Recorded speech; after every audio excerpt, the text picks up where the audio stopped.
What's up, guys? It's Matt Jackson and Clay Smith, and we're the Wash Bros. Welcome to episode 7, where we're going to be talking about what are some common myths that are costing you money in pressure washing. And if you've been around for a while, you are aware of these myths just from whether you have personal experience or you're on YouTube and you see all the algorithms talking about the different myths.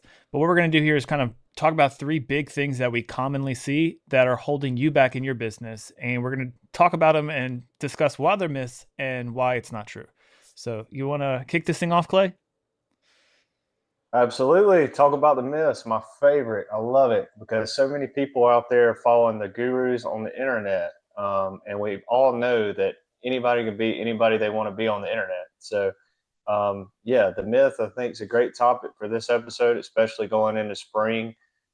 Um, First off, I want to thank everybody that's been listening to our podcast, episode 7. It's awesome. We've had some great engagement with this, Spotify, Apple Podcast, all over our platforms. On every platform we have, we've had some good engagement. So you guys must be liking what we have to say. So we appreciate you all following. If you have any questions, please comment on one of our videos.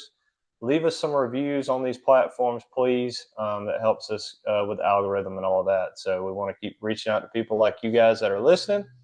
But yeah, myths, man, myths. That's so crazy that we came up because I've just been looking at some of these forums on the internet about the gurus, and a lot of the newer guys in our industry seem to think they know a lot of things that the gurus have taught, but some of the stuff is almost ass backwards, I feel like. And and I think that's why we kind of started this podcast. Yeah, no, So no doubt. yeah, go ahead.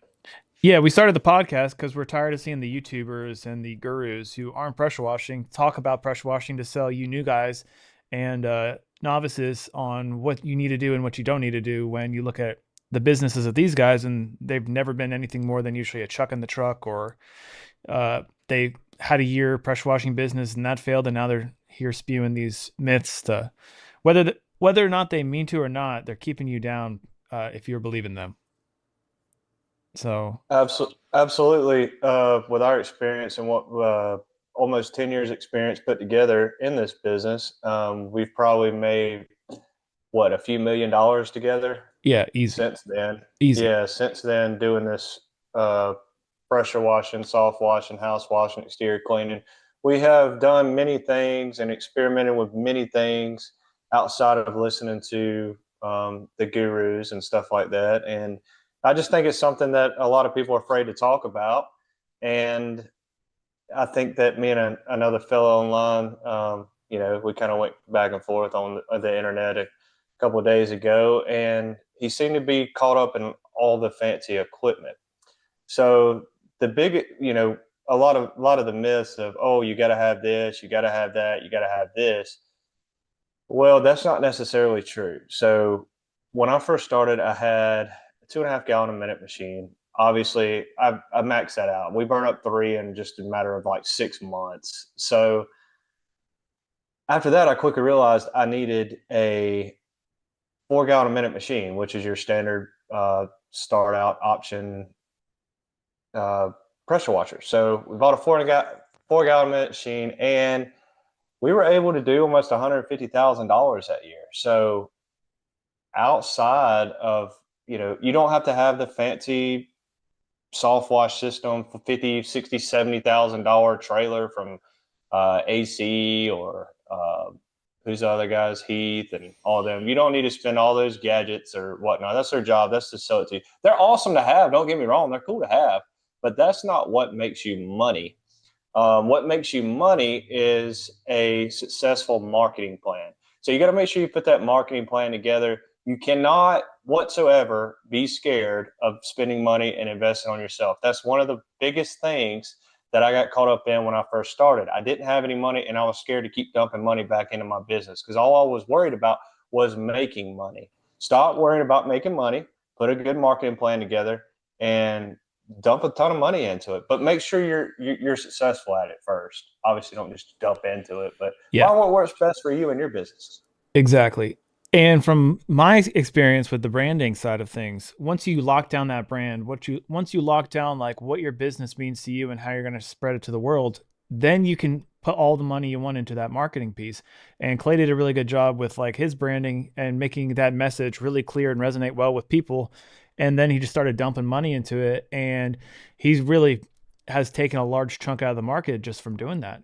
And instead of people will go to the store and spend $5,000 on an 8 gallon a minute machine with all these fancy accessories, but they're afraid to spend $5,000 on Google ads when one's Or making money and one's yeah, not.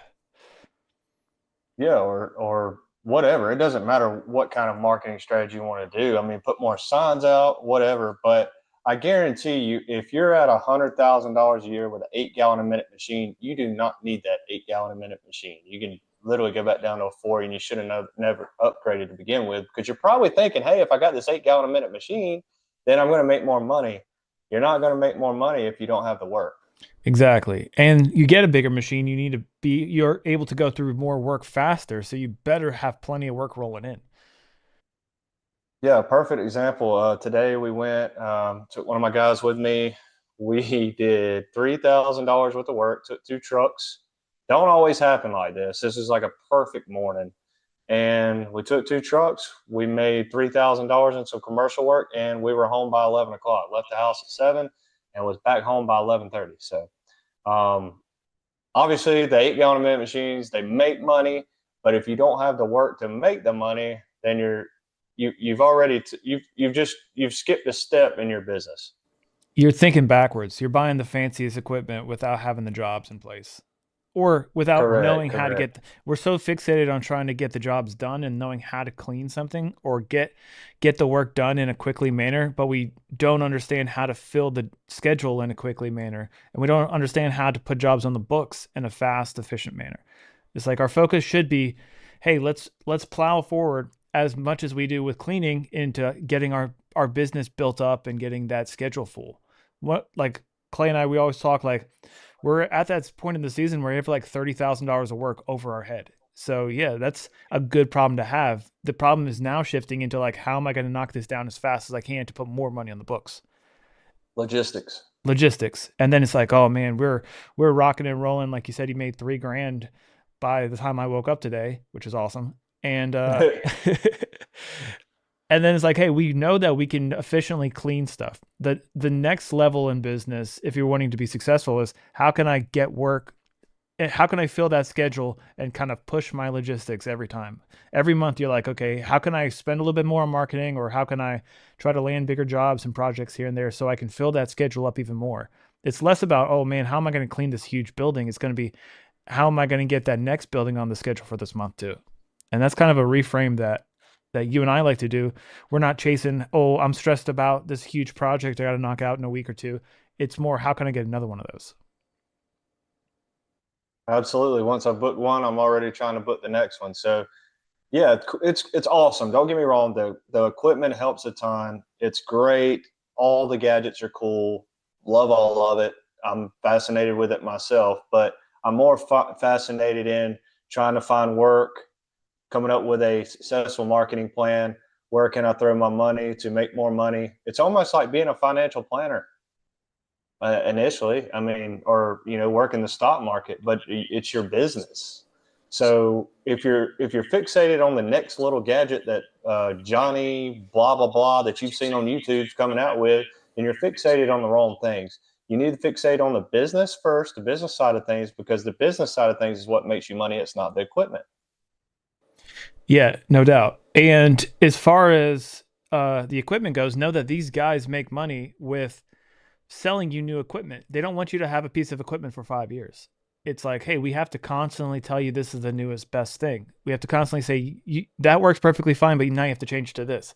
So don't get wrapped up in saying, oh, I need to have these skids set up with 10 gallons a minute on each truck, and then a 12-gallon a minute roof pump, and then lawnmower surface cleaner to get all these jobs done, and then the jobs will come. Like, you're being sold by these dealers who are selling you equipment, and a lot of them work with the gurus, or they're in these Facebook groups, and they build up these groups to push their equipment and to push this is the only way to do it. So these myths are built up so they can make money off of you, not necessarily so they can help you pressure wash.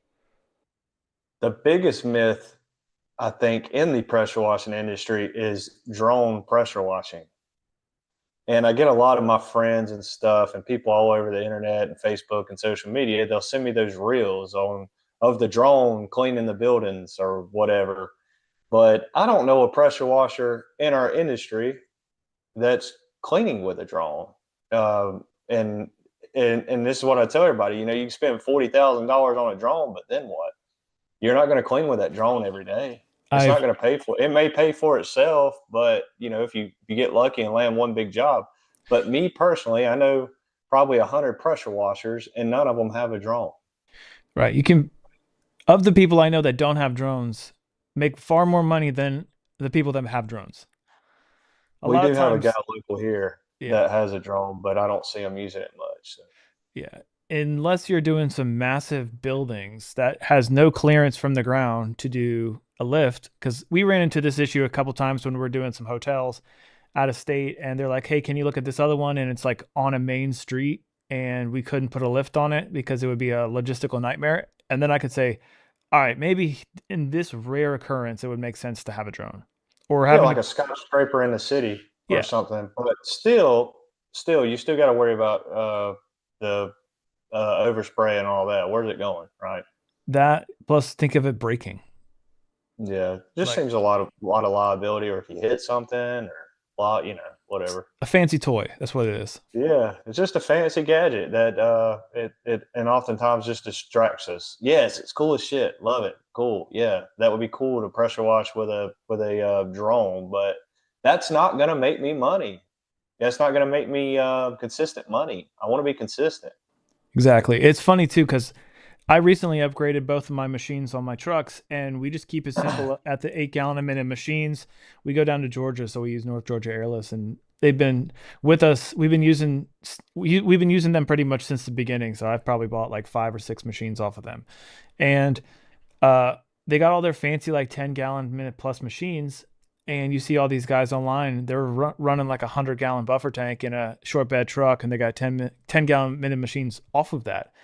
And logistically, you and I are like, how are you going to keep that thing full of water? Like, but they're like, people are selling you this, like, hey, more gallons a minute. You can knock this job out in 40 minutes versus 30 minutes, or 40 minutes versus an hour. But then you start to think, and you're like, that thing's going to constantly be searching for water. Do I need this? All that. So, like, I actually did not upgrade my setups to 10 gallon machines because, oh, it's a 8 gallon. 8 gallons are fine. And it's one of those things where I know they're going to work. They're not super sexy, but they're just a workhorse. But I'll post stuff on social media, and these guys are like, oh, is that a 10 gallon a minute machine? Because, like, our surface cleaners are cleaning fast. And I'm like, no, it's basic 8 gallon a minute machine. But the questions aren't, how did you get that job? What did you do to get that job? The questions, oh, you're cleaning this thing fast. What machine is it? And you kind of notice, like, it's ingrained in these people. Oh, what's your equipment? What's your equipment? What's your equipment? The first thing they always ask is like, what's your equipment? They're not asking, how did you get that job? Like, how are you growing the business? Like, where are you finding these? Everybody's always like, oh, what's that equipment and how can I buy that equipment? Right, right. Yep, yep. I think that 100% agree. And then the 10 gallon a minute machine is not. It's harder to find parts. It digs up gas. When I mean parts, like if you need a downstream injector for a 10 gallon a minute machine, that's not as common as an 8 gallon a minute machine downstream injector. So it's It doesn't just you pull run as into all well. kind of yeah, running all kind of other problems, and I think it guzzles gas a little more. Yep. If it So right now, I'd say the 8 gallon a minute machine is the most efficient one on the market, especially if you're doing a lot of residential. Really good for commercial too. Haven't had any issues. Um, and then the other thing is being the cheapest on commercial jobs. I think that's one of the biggest myths too. You don't have to be the cheapest. You need to build value in your company. boom. So when you first get started, you think you got to be the cheapest. I mean, I guess you're kind of right. You got to kind of you got to do something to try to give yourself a shot versus somebody like me or Matt that has 300 and 400 Google reviews online. So Google presence is very huge. Social media presence very huge, and building a relationship with that commercial, the whoever the decision maker is, plays a big part in it. Yes. And I think too, you got to be aware of the market and aware of the factors that are in there besides just pricing. Because the a lot of times, if somebody's looking at the bottom dollar price on, say they're the purchaser or they're like the GC on it, they don't necessarily want to get the cheapest guy because there may be something wrong with that, and it may mess up their project. It may be subpar results. Like there's more than just pricing that goes into this equation all the time.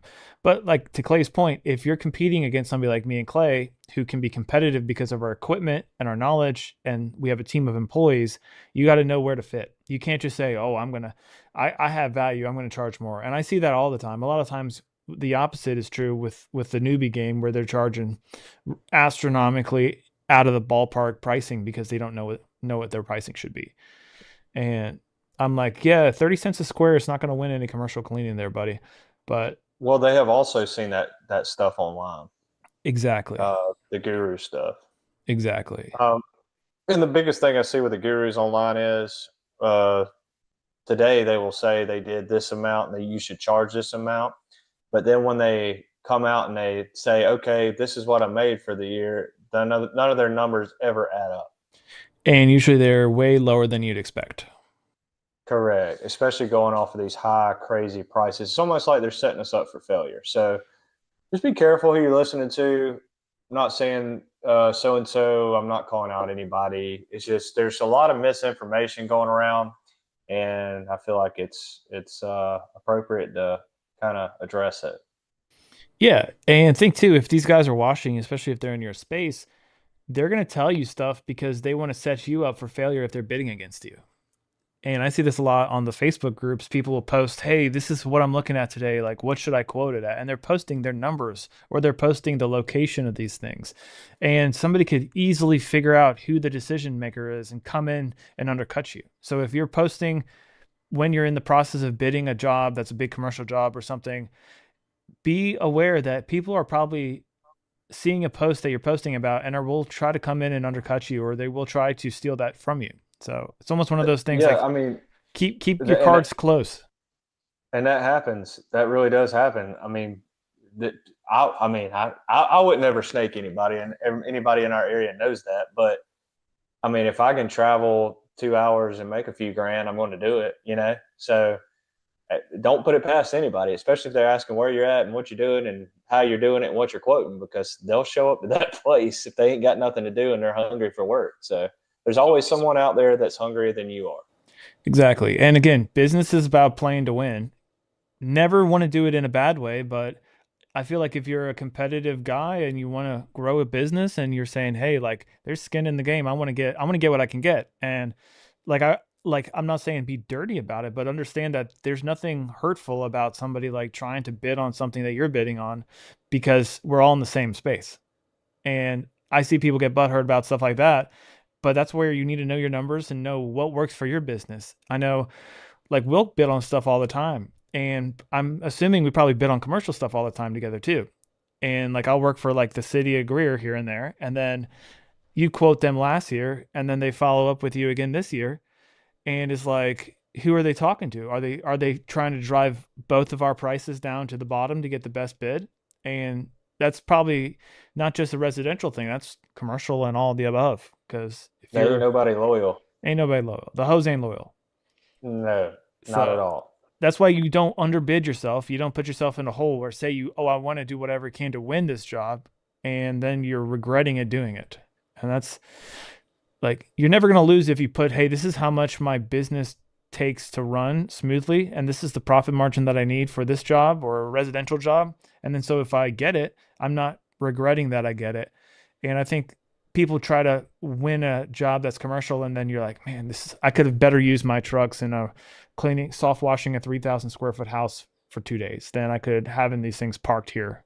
So like understand your numbers on each job, and then as you get past the whole like beginner stage, you don't really quote on pricing. So you want to quote based upon like how efficient you are, how much time it's going to take, and understand the market rate. And that's how, because like I'll talk to Clay, and there'll be guys bidding on like apartment complexes or condos, and they're pricing it purely based on a square foot number. And I know I ran a townhome community by Clay, and he's like, "Oh, you should have done this." And I was like, "Well, I was pricing it on square footage, and my square footage of that was like 7 cents a square." And you're like, "No, you got to price those by building at like $100 a building." So it's one of those things. It's like, all right, well, Per per unit on unit, that one. yeah, exactly. Yeah, charge So them by the unit. yeah, and that's something I didn't know. So that's like where our communication helps out, because if I'm just basing it on square footage, I'm nowhere close to the ballpark that I need to be. Yeah, and that was something that I learned from a local competitor that's no longer in the area anymore. Yeah. But anyway, yeah, and another thing with the commercial bids, I have I've had a lot of HOAs, townhome communities, neighborhoods, a lot of commercial stuff, and they'll say, "Well, I got to get 3 bids." Okay, great. If you're looking for the cheapest one, you might as well throw mine out because I'm not going to be your cheapest. I don't plan on being your cheapest, but I want to provide great value to you. I want to give you a good quality job, and I want to make sure that you're happy and follow up with you when it's done. A lot of guys are just going to come out there and give you a half butt job, and they're going to say, okay, and then they're not going to come back out, and they're not going to follow up with you, and they're going to get their money and they're going to run. Yep. You would be surprised how many people will choose us because we're a little bit more expensive, but we look more professional, and they got burned the last time. I've had countless people that are like, "Well, you're not the cheapest. I got my guy last year messed stuff up, and I wasn't happy, so I'm spending an extra $100 to have you guys do it the right way." And they get burnt by that cheap Professionalism goes a long person. way. Yeah, they get burnt by that cheap person. They say, "I go with somebody who's got reviews and may charge a little bit more money, but at least I'm not gonna have a bad taste in my mouth." Correct. I found it that the first couple years of business, I was just in my regular unmarked truck pulling a trailer. But then when I got that wrap truck, I could see a difference in the customers and how confident they were in hiring me, as if when I was just looked like another neighbor in the neighborhood pulling a trailer with a tank on it. Um, they wasn't as it seemed like people asked a lot more questions that way. I didn't look as professional. Very nice, clean truck, clean trailer, whatever. At the time, I really didn't know any better. But as I kept growing my business and I put a wrap on my truck, okay, I still have my trailer. And then I got my skid, and now I hardly get asked any question. They're like, okay, here's my water hookup. Go ahead, get to work. Let me know when you're done.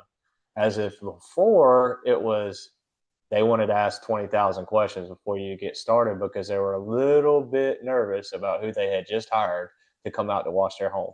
So professionalism goes so far. Exactly. And that professionalism isn't just what you say and do you know how to pressure wash and the technical. And that's where kind of like back to what we are talking about earlier this episode, people are so fixated on an 8 or 10 gallon minute machine or a soft wash pump that they'll have 30 grand in the back of their trailer, but they're pulling it on an unmarked truck. They're pulling it with and they don't look like a business. It's like instead of spending all that money on these super efficient machines and equipment, spend that money on your brand and build that business up. So people look at you as a business and they don't look at you just as an owner operator and say, "Oh, I wonder what he does during the week because he's out here on a Saturday and he's probably doing this on the side or this is a part-time gig for him." Like people view you completely differently if they say this guy is all out in his business and it's not him, it's a business. Whether you're running the truck yourself or you got employees, they're like, "This is a business. I'm hiring and I'm not hiring just some guy." Well, yeah, like I say, it gives them so much more confidence, and the money, I think that was a great point. You're spending $30,000 on a trailer, but nobody even knows who you are riding down the road. You can make so much more money if you do. I mean, I have more than what I need on my skid from C3 Skids, and obviously we buy from North Georgia Airless too. But I have way more than I need, and $20,000 to $25,000 is all I need. So, and it's honestly probably too much, more than I need. I just kind of spoiled myself a little bit with the electric reels and all that mess, but yeah, just be a little smarter making decisions. The money is in the business, it's not in the equipment. And a lot of people get fixated in that. And I think that's just something great that we addressed into this episode. And yeah, like I say, just get a hold of that decision maker with the commercial work. Commercial work is a whole nother ball game. You got to price it differently. You got to come in a figuration. You're going to get that 1099 at the end of the year. You got to make sure you have the proper insurances, the liability if something happens, because stuff's a lot more expensive on a commercial building or facility, whatever you're cleaning.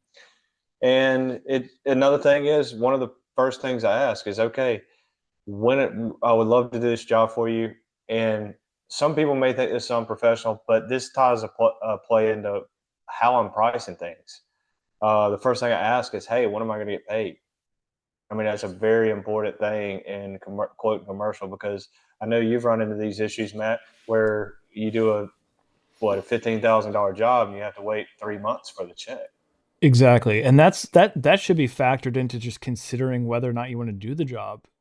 If if you're like, hey, this is gonna eat up a lot of my time in a busy season where I could make more money doing residential, get paid under the table essentially, or not get paid with a 1099, and I know I'm gonna get paid that same day versus get strung out over something that's gonna take 3 months to get paid, and that hurts your cash flow. And that's like you were saying, that's something I learned last year with constantly having like 40 or $50,000 in accounts receivable where you're like, man, this is tough. I know I got the money, but it's not in my bank account when I need it. So that's a Yeah, good thing that I'm going to take from Clay when I do these jobs. Say, hey, look, when are we getting paid? What is your terms?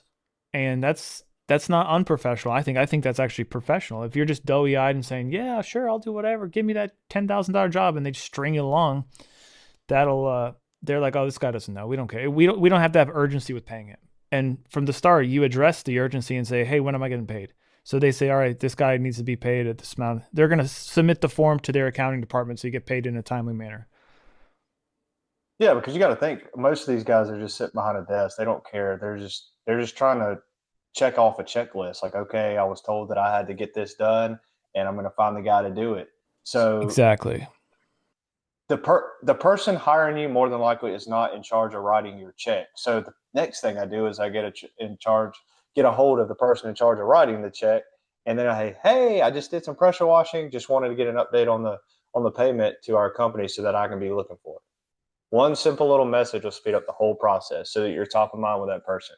And what I normally do is I do follow up every week and a half and say, hey, just following up again if I haven't heard from them. But 9 times out of 10, I hear from that person within a few days and they tell me when the check's in the mail or we make some other arrangement. So we get a lot fixated on the wow, I just closed a $20,000 job. But if you don't get paid for however long and you're stuck on that job for 2 weeks when you could have been cleaning residential houses or whatnot, then you're kind of screwing yourself at that point. Yep. And that's kind of a realization I've made just being selective on things and saying, oh, you look online, Myth is like, get into commercial. That's where all the money's made. You got to be smart with it. Like you had a great job today where you made really good money in a short amount of time and you do other good jobs where you got these like really favorable commercial jobs, but there's a lot of them that aren't the greatest. Whether you think you need to be chasing the bottom dollar to get the job, or you're not aware of how long it's going to take to get paid. Like there's a lot more to consider when it comes to commercial work than there is with residential work. So if you go about it, make sure you're going about it smart. You're asking the right questions, and that way you're saving yourself versus having a headache down the road when, like in my situation, you weren't getting paid in like 3 to 6 months, which is like completely unacceptable. But since I didn't start the conversation correctly from the beginning, I own that as a mistake, and I learned, and I hope you guys take that lesson of my failing in the past, and then you don't have to deal with it yourselves, because it's not a fun place to be in when you're just getting sent to voicemails and emails are going unopened and all that crap. And the biggest thing is not letting people forget about you. Like I say, stay top of mind. It helps so much. I mean, that's just where it's at. But I had a GC reach out to me actually this week. I'm glad you brought that up. Sometimes they're just not worth it. I had a GC reach out to me this week to remodel on a car wash, and it was a $5,200 job. I think that's what it was. It was a big ticket, and the guy said, "I'm good with money. When can you do it?" And I'm like, I don't think I can do it for a few days at least. Just trying to. He hit me on the spot, just trying to figure out logistics in my head. Well, he wanted it done same day or the next day, and I said that's not going to happen. So sometimes it hurts a little bit, but it's just not worth it. And then as you grow this into more of a business than just like that transaction hustle that a lot of guys start out as, where you're like, oh, I'm every job, like it's just, you got to view like the total health of your business. So okay, it's going to take X amount of time to do it. I'm going to have to move this many people off of my schedule and piss off this many people. How much is that worth? What's the time? What's that relationship with those customers to you worth? And and then this guy's going to pay me in what, 2 weeks? I don't think so. So it's Well, not only that, is the guy's factor it going to use all. you one time, probably more than likely. A lot of these people that are like call me, it's like a rush, it's hurried. I never talk to them again. And I've reached Well, out, I follow up, and they just don't respond back. well, not only that, it's a red flag to me that it's going to be a headache later on. Exactly. I think too, it's like a gut thing. You got to trust your gut. If your gut's like, this guy's an asshole, you probably shouldn't go into business with them. Right, 100%. Yeah, so we've talked about the myths. You don't have to be the cheapest to get the commercial job. The high tickets are not impossible to get, and commercial work is another animal. And then the fancy equipment, don't get fixated on the fancy equipment and fancy gadgets before thinking about your business first. Yep. I think And that's pretty good. I think that touched on everything. If you guys don't know, I Absolutely. have my old book I made, No Pressure Pressure Washing. Got around 300 reviews on Amazon for this thing. So I try to keep it up in the top. If you search pressure washing books on Amazon, it's up there. And but my point was, this was like what I started with. Let's see. You can see the caliber out of the back of my truck, and this was my equipment. So He you was the $99 guy, I was $125 guy. I was a little better than that. $125 guy with the turbo tip. Turbo tip, yeah, there's turbo tip. So that Northern Tool surface cleaner too, right there. Heck yeah. So I didn't have to finance a rig. I didn't start myself in the hole.